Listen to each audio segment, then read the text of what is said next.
Good afternoon all. आज हम धूम्रपान विधि अध्याय देखने जा रहे हैं। इसके पहले का था नस्य विधि अध्याय। तो धूम्रपान हमने दिनचर्या में भी देखा है। तो देखते हैं क्या है। श्लोका नंबर 1।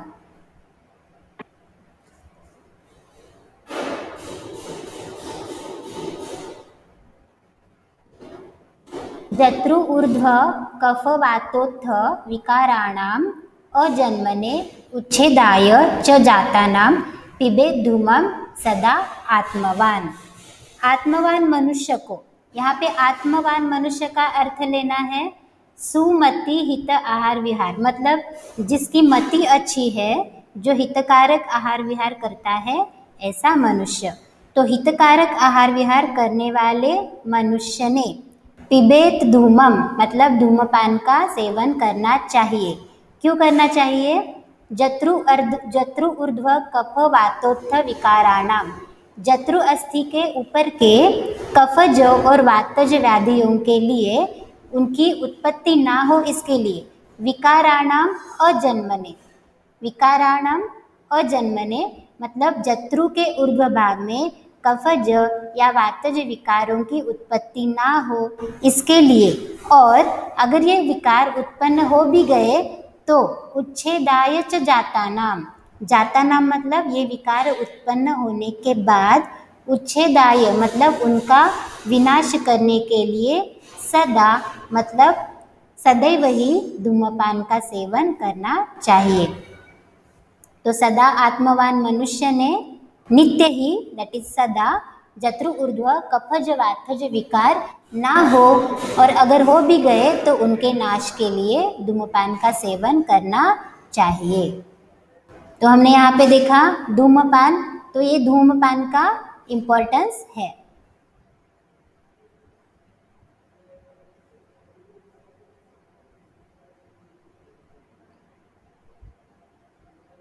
तो इसके बाद देखते हैं श्लोका नंबर 2 and 3।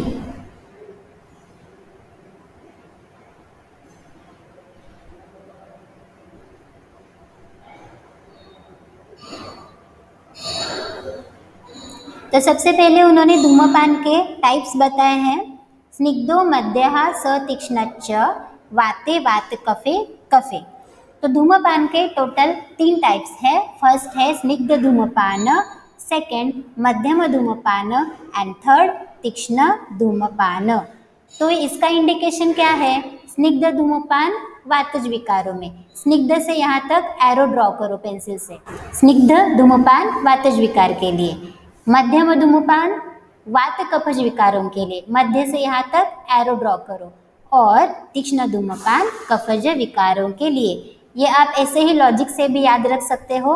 वात इज रुक्ष, so स्निग्ध धूम्रपान is needed. Again cough is स्निग्ध शीत मंद, so तीक्ष्ण धूम्रपान is needed. और वात कफ कंबाइन हो गए इसलिए मध्यम धूम्रपान है। तो ये लॉजिक से भी आप याद रख सकते हो। इसके बाद देखते हैं धूम्रपान के इंडिकेशंस, मतलब धूम्रपान कौन सी कंडीशन में, कॉन्ट्रा इंडिकेशंस, धूम्रपान कौन सी कंडीशन में नहीं देना चाहिए। तो क्या क्या है देखो। इंडिकेशन में तो सारे स्वस्थ व्यक्ति आएंगे क्योंकि ये दिनचर्या का एक भाग है, इसलिए। तो देखते हैं इसके कॉन्ट्रा इंडिकेशंस क्या क्या है। न रक्त पित्त, जिसको रक्त पित्त व्याधि हुआ है, क्यों नहीं देना है? क्योंकि रक्त उष्ण है, पित्त भी उष्ण है, राइट। तो इसके लिए धूम्रपान भी थोड़ा उष्ण ही है, इसलिए रक्त पित्त में नहीं देना है। उससे क्या होगा? पित्त बढ़ेगा। रक्त पित्तार्थी, अर्थी मतलब पीड़ित, रक्त पित्त से पीड़ित व्यक्ति। विरिक्त, जिसको विरेचन दिया हुआ है, ऐसा व्यक्ति। तो आपको यहाँ पे क्या याद आना चाहिए? वमन, वमन के बाद, वमन के पश्चात कर्म में हम धूम्रपान देते हैं, लेकिन विरेचन के बाद धूम्रपान अपत्य है, कॉन्ट्रा इंडिकेटेड है। उदर, उदर रोग में धूम्रपान नहीं देना चाहिए। मेहिषु, इसको सर्कल करो, मेहिषु मतलब प्रमेह में धूम्रपान नहीं देना है। तिमिर, तिमिर ये एक नेत्रगत व्याधि है, आप जस्ट नाम इसका याद रखो। तिमिर। ऊर्ध्व अनिल, ऊर्ध्व अनिल मतलब ऊर्ध्ववात दैट इज उदावर्त, उदावर्त में धूमपान नहीं देना है। आध्मान, आध्मान में नहीं देना है। रोहिणी, कंठगत व्याधि है, रोहिणी में धूमपान नहीं देना है। दत्त बस्तीशु, जिसको अभी अभी बस्ती दिया है, दत्त मतलब दिया है। नेक्स्ट, ऐसे कौन कौन से आहार सेवन करने के बाद धूमपान नहीं देना है? देखो, मत्स्य, मत्स्य सेवन करने के बाद धूमपान नहीं देना है। मद्य, मद्य सेवन के पश्चात। दधि सेवन के पश्चात। क्षीर सेवन के पश्चात। क्षौद्र सेवन के पश्चात। स्नेहपान के पश्चात, ये भी याद रखो। और विष आशीषु, आशी मतलब अशी मतलब अशन, आहार मतलब सेवन करना, जिसने विष का पान कर लिया है ऐसे व्यक्ति को धूमपान नहीं करना है। तो ये वर्ड्स भी आप याद रखो। शिरसी अभिहते, जिसको शिर में अभिघात हुआ है, सिर को चोट लगना, और पांडु रोग में धूमपान नहीं करना है। एंड लास्ट, जागरिते निशि, जिसने रात को जागरण किया है, ऐसे व्यक्ति में आप धूमपान नहीं करना चाहिए। नेक्स्ट देखते हैं। हाँ, तो ऐसी कंडीशन में अगर धूमपान किया, अकाले अतिपितो, देखो यहाँ पे 2 पॉइंट्स है। क्या है? अकाले, तो अकाले मीन्स वर्ड, श्लोका नंबर 3 के सारे पॉइंट्स। एंड अतिपितो मीन्स आपने जितनी मात्रा निर्धारित की है उससे अधिक मात्रा में धूमपान किया तो ये व्याधि हो सकते हैं। तो क्या क्या है देखो, रक्तपित्त, आंध्य, रक्तपित्त, आंध्य मतलब अंध, बाधिर्य डीफनेस बोलते हैं उसको, तृष्णा, मूर्छा, मद, मोह, कृत, धूमो अकाले अतिपित्तवा। अगर आपने अकाल में अति मात्रा में धूमपान का सेवन किया तो ये सारे विकार हो सकते हैं। यहाँ पे मोह का अर्थ दिया है चित्त का नाश, मतलब चित्त की कार्यकारी शक्ति का नाश होना, और मूर्छा का अर्थ दिया है संज्ञा नाश।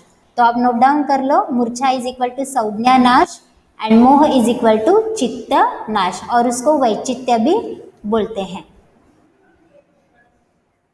तो इसको आप याद रखने के लिए क्या क्या कर सकते हो, एक डायग्राम ड्रॉ करो।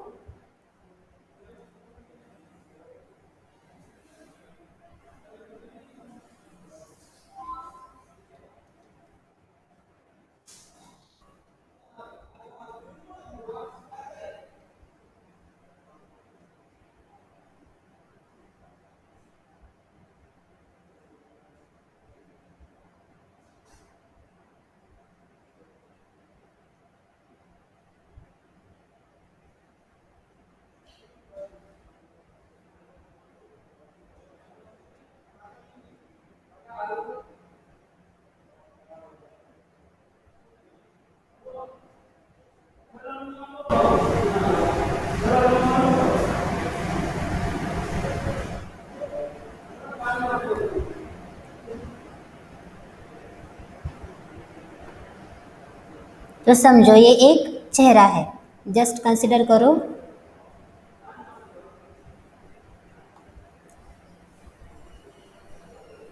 ये इसकी आंखें हैं, ये इसके कान हैं,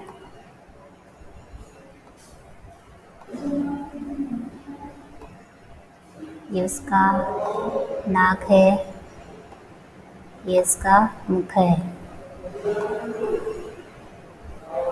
ओके, तो क्या क्या पॉइंट्स हैं? फर्स्ट, रक्तपित्त।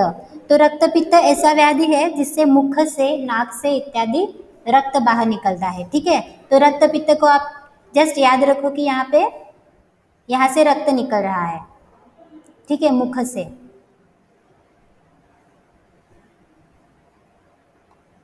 जो भी है, ठीक है। दूसरा क्या है? आंध्य, मतलब आंखों में, यहाँ पे जस्ट यहाँ पे लिखो आंध्य। दूसरा क्या है? तीसरा क्या है? बाधिर्य, यहाँ पे लिखो बाधिर्य। अगेन मूर्छा मद को एज इट इज याद रखो। तृष्णा, तृष्णा, मूर्छा एंड मद, इसको एज इट इज याद रखो। तो आप इसको, आपको कैसे याद रखना है कि समझो, धूमपान हम लेते हैं, नाक से लेते हैं या मुख से लेते हैं व्याधि के अकॉर्डिंग। तो समझो कि उसने अति मात्रा में धूमपान किया तो क्या हो गया कि ये धुआं इधर से इधर उधर निकल गया। जस्ट ऐसे आप कंसिडर करो, आँखों में गया आंधे हो गया, कान में गया बाधिर उत्पन्न हो गया, राइट। मुख की तरफ गया रक्त पित्त उत्पन्न हुआ। तो इस तरह से आप याद रखो।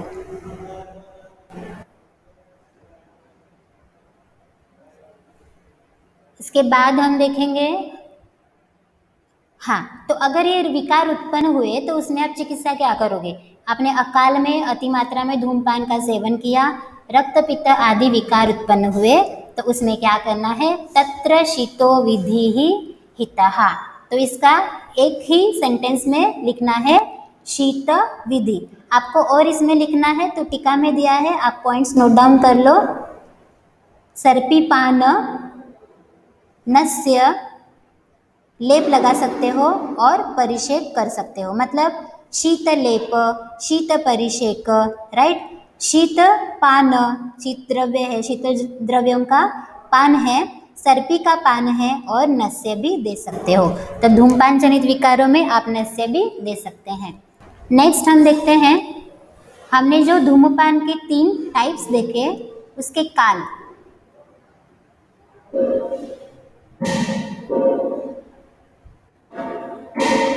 शुद्ध द्रुम्भित विणमूत्र स्त्री सेवा शस्त्र कर्मणा। शुद्ध मतलब क्षवथु आने के बाद, जृंभा आने के बाद, मल और मूत्र का त्याग करने के बाद, स्त्री सेवा मतलब स्त्री सेवन या मैथुन करने के बाद, शस्त्र कर्म करने के बाद। तो ये सारे कर्म करने के बाद आपको मृदु धूमपान करना है।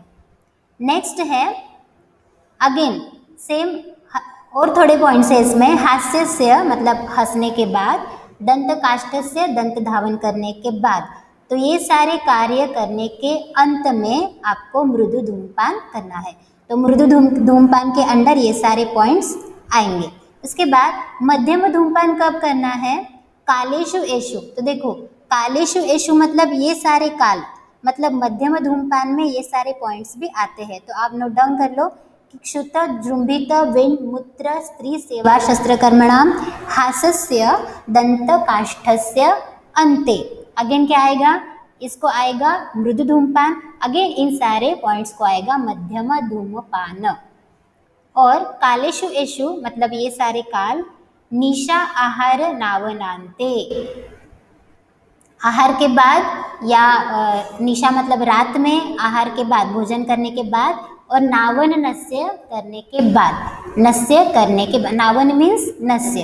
तो इन 3 ये काल प्लस ये 3, इसके बाद आपको मध्यम धूमपान करना है।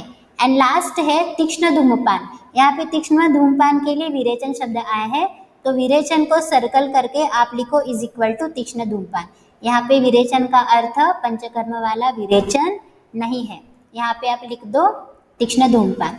तो तीक्ष्ण धूमपान कब कब करना है, निद्रा, निद्रा के बाद, निद्रा से उठने के बाद या निद्रा आती है तब, नस्य, नस्य के बाद, अंजन, अंजन के बाद, स्नान के बाद, और वमन के बाद। छर्दित मीन्स वमन, इसको सर्कल करके हाईलाइट करके रखो, बिकॉज वमन के बाद हम पश्चात कर्म में कौन सा धूमपान करते हैं, तीक्ष्ण धूमपान। ये पॉइंट याद रखो।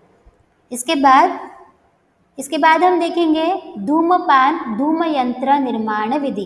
तो हमें धूमपान करना है, कौन से व्याधियों में कौन सा धूमपान करना है, कौन से काल में करना है, हमें ये सब पता चल गया। इसके बाद हम देखेंगे धूम यंत्र निर्माण। तो धूम यंत्र निर्माण के लिए धूम नेत्र होता है। तो धूम नेत्र कैसा होना चाहिए, बस्ती नेत्र समम द्रव्यम।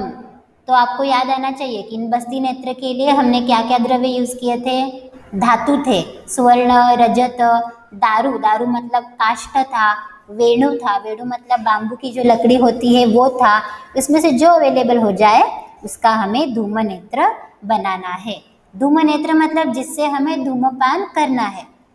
त्रिकोशम कार्येत रुजु। तो ये कैसा होना चाहिए, 3 कोश, कोश मतलब उसको 3 ऐसे कॉर्नर्स होने चाहिए, या उसको हम बोलते हैं कि जैसे कि बस्ती नेत्र में था वैसे 3 पर्व होने चाहिए। तो ये पर्व क्यों होने चाहिए, क्योंकि जो धुआं हम ले रहे हैं वो सीधा का सीधा आंखों में ना जाए या सीधा का सीधा नाक में ना जाए और उससे हानि ना हो, इसलिए इसे क्या करना है, 3 कोश होने चाहिए।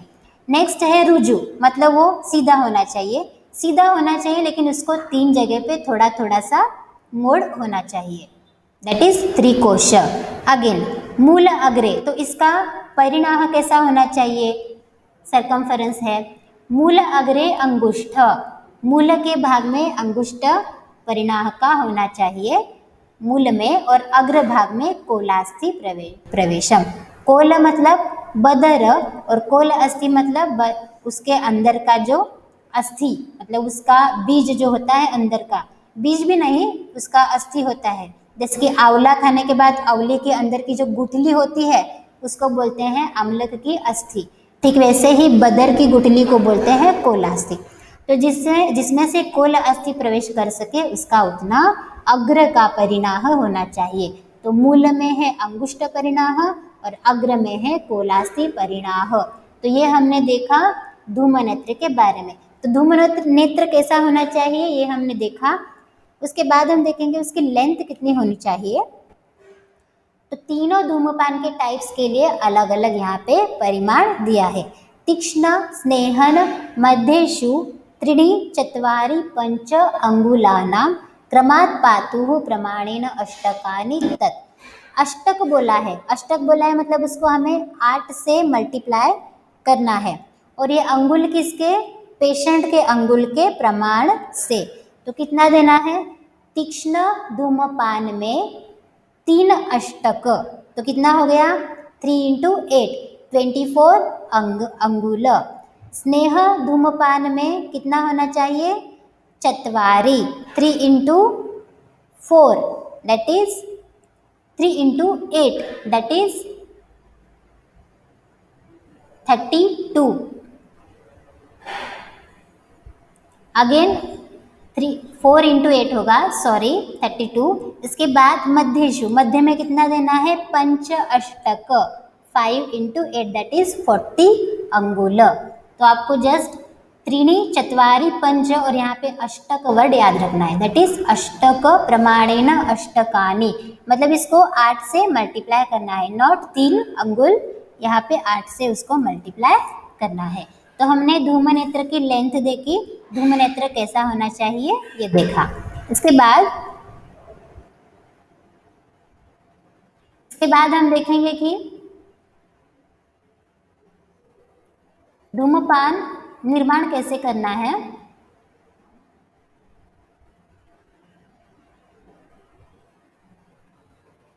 धूमवर्ती,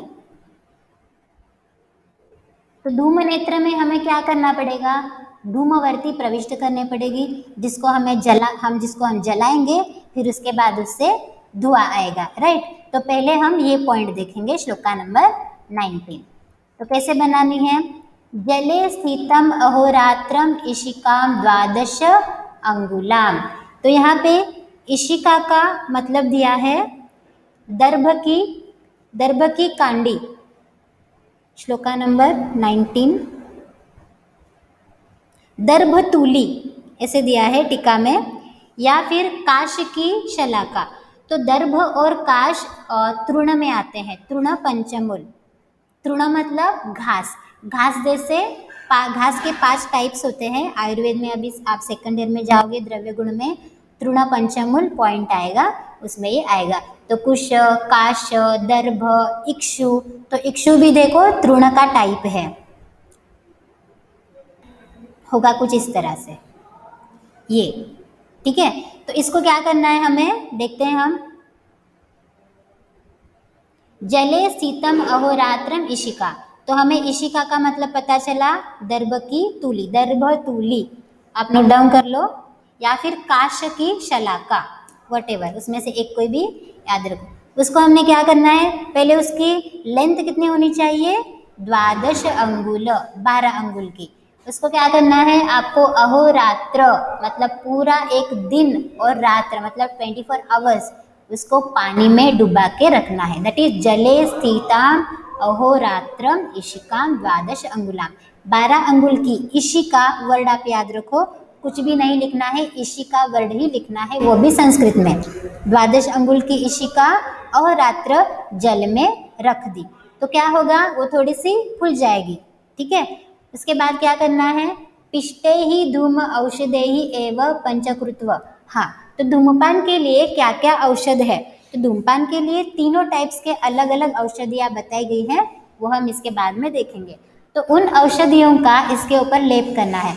तो क्या करना है समझो, एक बार उस औषधियों के चूर्णों का हमने लेप किया, चूर्णों का लेप करना है। ठीक है, चूर्णों का लेप किया तो उसको सूखने देना है।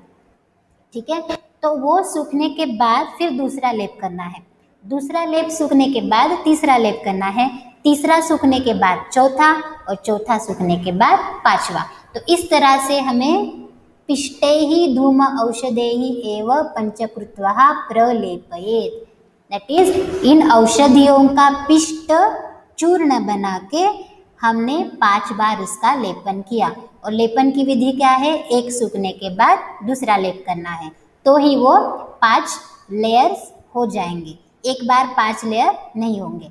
नेक्स्ट, वर्ती ही अंगुष्टक स्थूला। वर्ती कैसी होनी चाहिए, स्थूल, मतलब उसका जो विड्थ है वो कितना होना चाहिए, अंगुष्ठ प्रमाण का। तो ये अंगुष्ठ प्रमाण किसका, ऑफ कोर्स रुग्ण का। आपका जो अंगूठा है उसका जो परिणाम रहेगा उतना वो स्थूल होना चाहिए। और यव मध्या यथा भवेत, वो यव की तरह दिखने वाली होनी चाहिए। यव की तरह मतलब यव दिखने में कैसा होता है, बीच में थोड़ा सा मोटा होता है और दोनों साइड से थोड़ा सा पतला होता है, तो इसलिए उसका आकार होना चाहिए यव की तरह, दैट इज यव मध्या यथा भवेत। यव मध्य में जैसा मोटा होता है ठीक उसी तरह। उसको क्या करना है, छाया शुष्काम, देखो हमने इसको जो सुखाया है वो छाया में सुखाया, ना कि धूप में, ये आप याद रखो। विगर्भाम ताम स्नेहाभ्यक्ताम यथायथम, देखो यहाँ पे विगर्भा का मतलब क्या है, आपने जो शरेशिका अंदर, जो इशिका अंदर डाली थी उसको आपको क्या करना है, ये शुष्क होने के बाद उस इशिका को बाहर निकालना है।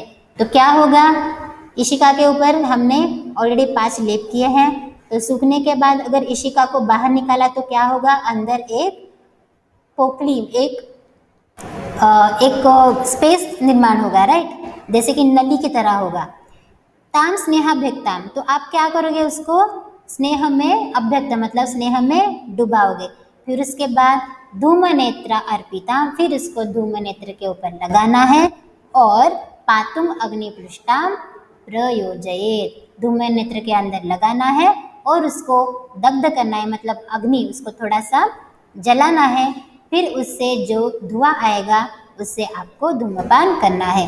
तो हमने क्या देखा, धूम यंत्र निर्माण, धूम यंत्र में 2 पॉइंट्स आए, धूमवर्ती एंड धूम नेत्र। धूमवर्ती निर्माण shloka number 19, 20, 21 first line, okay. और इसके पहले जो हमने देखा वो था धूम नेत्र। तो देखते हैं हम कौन कौन से द्रव्य यूज करने हैं।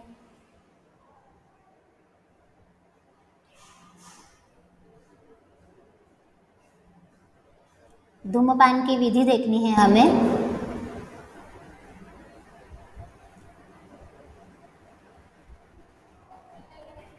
इसके बाद हम देखेंगे धूमपान प्रधान कर्म। तो देखो धूम यंत्र का जो निर्माण है वो आएगा पूर्व कर्म में, राइट। धूम यंत्र निर्माण इज इक्वल टू धूम नेत्र प्लस धूमवर्ती।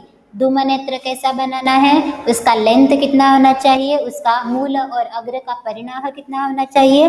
उसके बाद जो धूमवर्ती आप बना रहे हो उसका निर्माण विधि कैसा होना चाहिए, ये सारे पॉइंट्स आएंगे पूर्व कर्म में। तो यहाँ से अपना स्टार्ट होता है प्रधान कर्म। तो क्या करना है देखते हैं, श्लोका नंबर 9।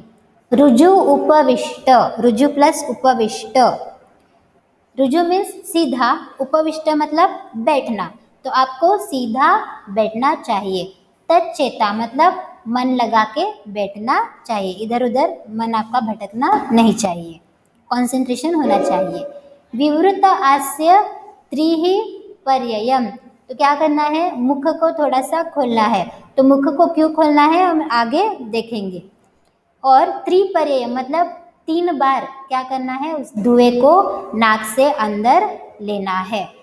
कैसे लेना है? पिधाय छिद्रम एक एकम धूमम। देखो नासिका के 2 छिद्र हैं, 2 नॉस्ट्रिल्स हैं, उसमें से एक छिद्र बंद करके, एक नॉस्ट्रिल को बंद करके दूसरे नॉस्ट्रिल से आपको धुआं लेना है। ठीक है, फिर क्या करना है, दूसरा नॉस्ट्रिल बंद करके दूसरे नॉस्ट्रिल से लेना है। ऐसे कितने बार करना है? टोटल 3 बार करना है। ठीक है, तो 3 बार करने के बाद ये हो जाता है, 1 बार हो जाता है। ठीक है, धूमम नासिकया पिबेत। तो धूमपान कैसे लेना है? नासा से लेना है। ठीक है, ये मुख से नहीं लेना है, ये आप थोड़ा सा याद रखो। तो हमने देखा कि विधि में रुग्ण को रुजु उपविष्ट सीधे बिठाना है, विवृत आस्य मुख को खोलना है, एक नासिका के छिद्र को बंद करके दूसरे नासिका से धुएं को अंदर लेना है, अंदर खींचना है। देखो नासा से धूमपान कब करोगे और मुख से धूमपान कब करोगे, उसका इंडिकेशन दिया है। प्राक पिबेत नासयोः उत्क्लिष्टे दोषे घ्राण शिरोगते। घ्राण मतलब नाक में और शिर में जो दोष है वो अगर उत्क्लिष्ट हुए, मतलब दोषों का उत्क्लेश होना। उत्क्लेश होना मतलब क्या है? मतलब बाहर निकलने के लिए प्रवृत्त होना। तो ऐसी कंडीशन में आप क्या करोगे? नासा से धूमपान करोगे। और अगर दोष उत्कृष्ट नहीं है, मतलब दोष बाहर निकालने के लिए प्रवृत्त नहीं है, तो आप क्या करोगे? मुख से करोगे। दैट इज उत्क्लेशनार्थम वक्रेण। दोषों को उत्क्लेश करने के लिए आप मुख से धूमपान करोगे। और अगर दोष कंठ प्रदेश में स्थित हो तो आपको क्या करना है? पहले नासा से धूमपान करना है, फिर मुख से धूमपान करना है। तो ये 3 पॉइंट्स आपको याद रखना है। दोष उत्क्लेश हुए हैं तब क्या करना है? नासा छिद्र से करना है। दोष उत्कृष्ट नहीं हुए हैं तब पहले मुख से करना है, फिर नासा से करना है। और कंठगत दोष है तो पहले आपको नासा से करना है, फिर मुख से करना है। तो ये 3 पॉइंट्स आप थोड़ा याद रखो। तो हमने धूमपान तो किया, एक बार नाक से किया और एक बार मुख से, मतलब अकॉर्डिंग टू कंडीशन, अवस्था अनुसार हमने धूमपान किया। तो जो धुआं अंदर लिया है उसको बाहर निकालना कैसे है, उसकी भी विधि बताई गई है। देखो, मुखेन एव उद्वमेत धूमम। आपको मुख से ही धुएं को बाहर निकालना है, चाहे वो आप नाक से धुआं लो या मुख से लो, लेकिन बाहर निकलना कहाँ से है? ओनली मुख से। मुखेन एव, एव मतलब क्या है? स्ट्रांगली बताते हैं कि आपको मुख से ही धूम को निकालना है। तो ये आपको पॉइंट याद रखना है।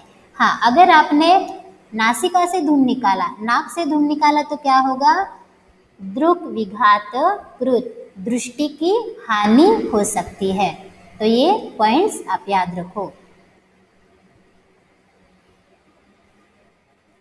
धूमपान विधि में आपको कितनी बार धूमपान करना है इसके लिए ये बताया है। आक्षेप, आक्षेप मतलब धुआं अंदर लेना। मोक्ष, मोक्ष मतलब धुएं को बाहर निकालना। तो आक्षेप और मोक्ष कितनी बार करना है? 3 बार करना है। मतलब एट ए टाइम आपको 3 बार आक्षेप और मोक्ष किया तो ये क्या हो गया? एक आवर्तन हुआ, राइट। तो ऐसे 3 बार आवर्तन करने हैं। तो टोटल ये 9 होता है, लेकिन आपको 3 × 3 3 ऐसे याद रखना है। नेक्स्ट, अह पिबे सकृतम स्निग्धम द्विहि मध्यम शोधनम परम। तो यहाँ पे धूमपान की संख्या बताई गई है। आप स्निग्ध धूमपान दिन में 1 बार कर सकते हो, मध्यम धूमपान 2 बार कर सकते हो, और शोधन धूमपान आप दिन में 3 या 4 बार कर सकते हो।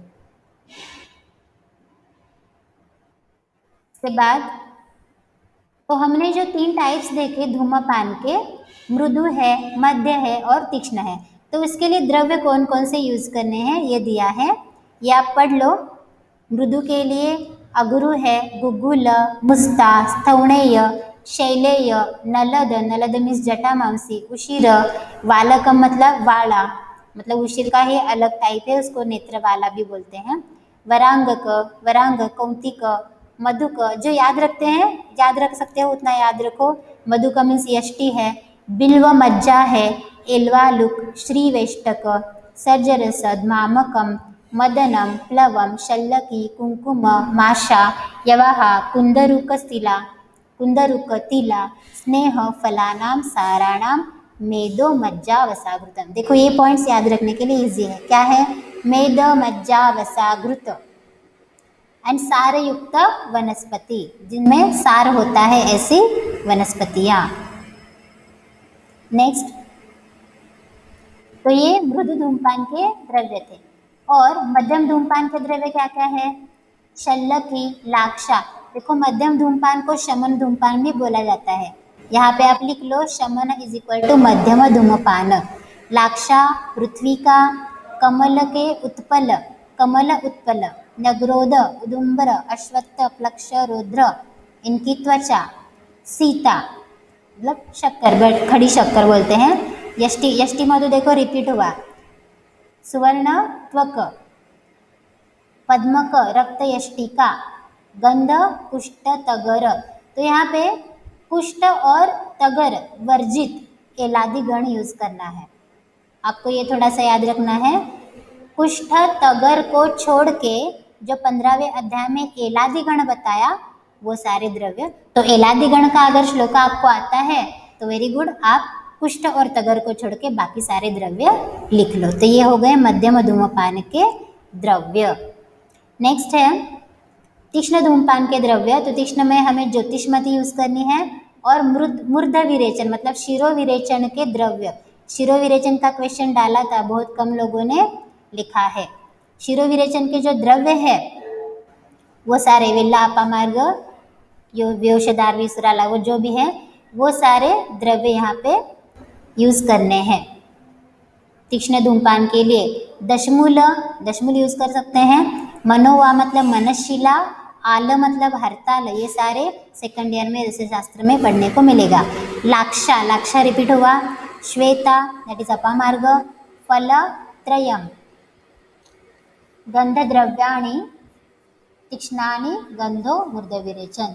तो फलत्रय मतलब त्रिफला दिया है, और बाकी के जो गंध द्रव्य है और शिरो विरेचन के द्रव्य है वो हमें तीक्ष्ण धूमपान के लिए यूज करने हैं।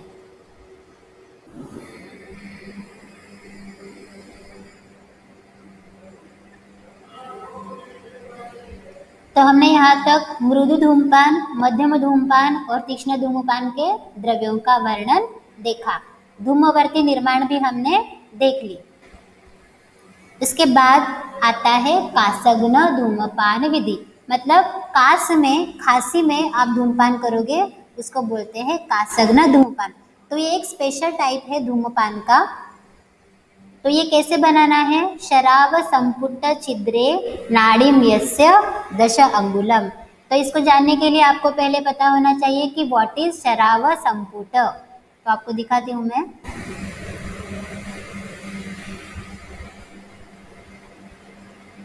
देखो ये जो मिट्टी का पात्र होता है इसको बोलते हैं शराव, राइट। तो इस शराब को हमने एक के ऊपर एक रखा, उल्टा रखा, देखो आप इमेज में देख सकते हो। तो ये बन जाता है शराव संपुट।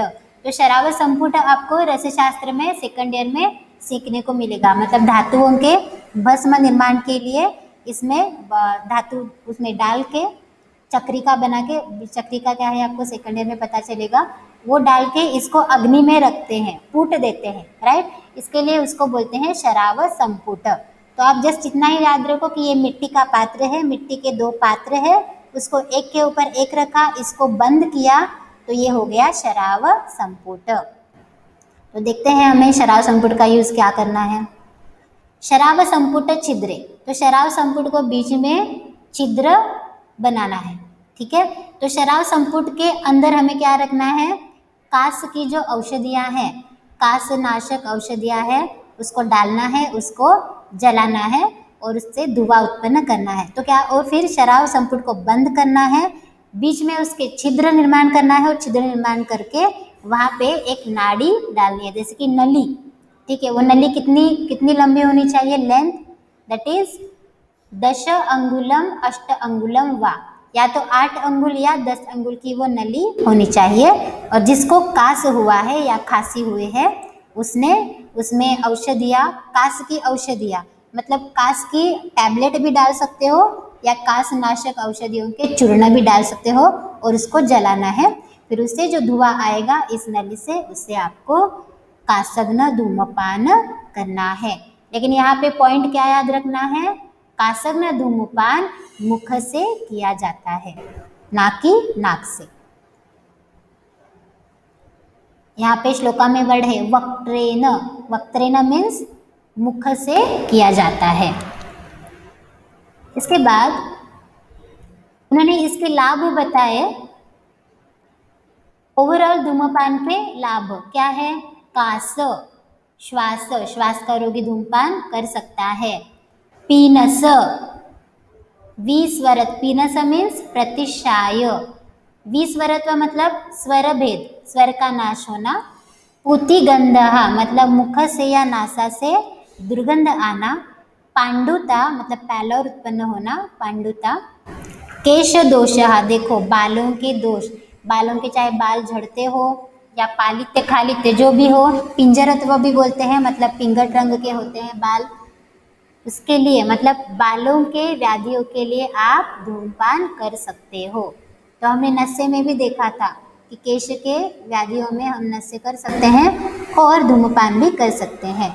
कर्ण, हास्य, अक्षी, श्राव, कंडु, अर्ति, जाड्यम। तो देखो ये सारे वर्ड इन सबको आते हैं, दैट इज कर्ण, श्राव। तो अगर कर्ण से कान से पानी निकल रहा है, कान से पूय या पस निकल रहा है, तो ऐसी कंडीशन में हम धूमपान दे सकते हैं।